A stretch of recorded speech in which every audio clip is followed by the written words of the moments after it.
द्रौपदी मुर्मू को लेकर जो राष्ट्रपति है उनको मंदिर तक पहुंचने नहीं दिया जाता है। आप एक मांझी समाज के बच्ची को गोद ले लेते हैं, तो भाजपा और आप में क्या अंतर लग रहा है? ये मांझी समाज के पास आई हूँ और ये जो पुराना आप देखेंगे तो सारी कॉलोनियां मेरे पिताजी के समय की बनाई हुई हैं, भाषण देते हैं।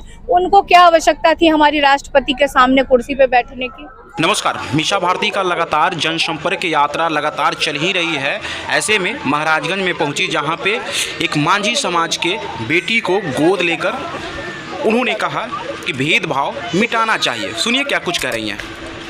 नमस्कार, मेरा नाम भजनलाल कुमार है और आप देसी न्यूज़ के माध्यम से देख रहे हैं। तस्वीरें आप देखेंगे पाटलिपुत्रा के उम्मीदवार जो है मीसा भारती जी, वो साथ है मेरे साथ, उनसे बातचीत करेंगे क्या कुछ उनको रिव्यू मिल रहा है पाटलिपुत्रा से। दरअसल मैम देखिए, तो एक अपने बच्ची को जो गोद लिया है वो मांझी समाज से आती है। लालू प्रसाद यादव भी पहले इस तरह के कारनामा किया करते थे, लेकिन क्या लगा उनको बच्चों को गोद लेकर? नहीं, बच्चे तो बच्चे होते हैं, चाहे वो किसी जाति किसी धर्म के हों। मेरे भी बच्चे हैं और छोटी सी बच्ची थी और फोटो खिंचवाना चाह रही थी, तो इसलिए मैंने गोद लिया। द्रौपदी मुर्मू को लेकर जो राष्ट्रपति है उनको मंदिर तक पहुंचने नहीं दिया जाता है। आप एक मांझी समाज की बच्ची को गोद ले लेते हैं, तो भाजपा और आप में क्या अंतर लग रहा है जिस तरीके से देखे तो? देखिए, मैं भी एक माँ हूँ और महिला हूँ, और सामने कोई बच्चा आ जाए तो इसमें कोई राजनीति और नहीं होना चाहिए। और ये भाजपा के लोग हैं, इनकी कथनी और करनी में बहुत फर्क होता है। इनको वोट चाहिए तो महिलाओं का वोट, आधी आबादी का वोट चाहिए। और जब इनको अधिकार देने की बात आती है, अब मैं बिहार से हूँ और लोकसभा चुनाव चल रहा है। भाजपा बिहार में 17 सीटों पे चुनाव लड़ रही है। कितनी महिलाओं को उन्होंने अधिकार दिया है? तो जब महिलाओं के अधिकार की बात आती है तो ये लोग पीछे हट जाते हैं। वहीं आप देखिए कि हम लोगों ने देखा कि द्रौपदी मुर्मू जी को आप राम मंदिर का हुआ, उसमें नहीं उनको बुलाया गया। आप हाल में एक देखिए उदाहरण, लाल कृष्ण आडवाणी जी को भारत रत्न मिला, हमारी राष्ट्रपति प्रति थी और प्रधानमंत्री जी उनके सामने बैठे हुए थे। तो ये क्या दर्शाता है? किस तरह का सम्मान है महिलाओं के प्रति? और वो भी हमारे देश की राष्ट्रपति जो है, तो क्या वो महिला थी इसलिए वो उनको वो सम्मान नहीं मिला? वो आदिवासी जाति से आती थी इसलिए उनको सम्मान नहीं मिला? या वो दलित थी इसलिए उनको वो सम्मान नहीं दिया प्रधानमंत्री जी ने? क्या कारण था?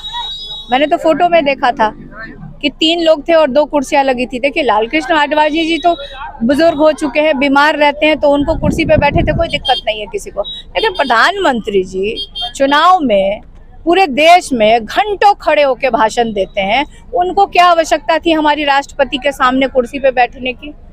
तो कहीं ना कहीं ये दर्शाता है कि ये लोग संविधान के साथ जरूर खिलवाड़ करेंगे। इसीलिए आवास की बात करें तो मांझी समाज में आवास लालू प्रसाद यादव के समय में दिया गया था, लेकिन अब फिलहाल वो आवास योजना इन लोगों के पास नहीं पहुंच पाती है। जो प्रधानमंत्री आवास योजना अब हो गई है, लेकिन आज भी लोग इंदिरा आवास के नाम से ही जानते हैं। तो देखिए, आज जैसे अभी आप देखिए कि मांझी समाज के पास आई हूँ और ये जो पुराना आप देखेंगे तो सारी कॉलोनियां मेरे पिताजी के समय की बनाई हुई हैं। अभी प्रधानमंत्री जी के द्वारा जो प्रधानमंत्री आवास योजना है, पिछले लगता है कि मुझे से 4-5 साल से ये बंद पड़ा हुआ है। एक भी नया आवास ये लोग नहीं दे रहे हैं। क्या कारण है? अब तो वो प्रधानमंत्री जी ही बताएंगे, क्योंकि हम लोग, क्योंकि चुनाव है, गांव में जाते हैं तो वो लोग आती हैं, महिलाएं मुझसे प्रश्न करती हैं, तो मैं उनको बोलती हूँ कि ये जो सरकार है, निकम्मी सरकार है, इसको आप बदलिए। जिस तरह से 10 वर्षों से इन लोगों ने सिर्फ झूठा वादा किया है, बिहार को खास तौर पे छलने का काम किया। बिहार को कहा गया कि स्पेशल पैकेज मिलेगा, बिहार को स्पेशल राज्य का दर्जा मिलेगा, बिहार में बंद पड़ी चीनी मिल खुलवाई जाएगी, बिहार में रोजगार दिए जाएंगे, नौजवानों को रोजगार मिलेगा। तो कौन सा वादा प्रधानमंत्री जी ने 10 साल उनको मौका मिला, कौन सा वादा उन्होंने बिहार के साथ पूरा किया है? तो देखो तो क्षेत्र में चाचा इस बार है, बड़ी लोग जानते हैं उनको चाचा के नाम से। क्या लगता है इस बार चाचा के साथ कैसी टक्कर होने वाली है?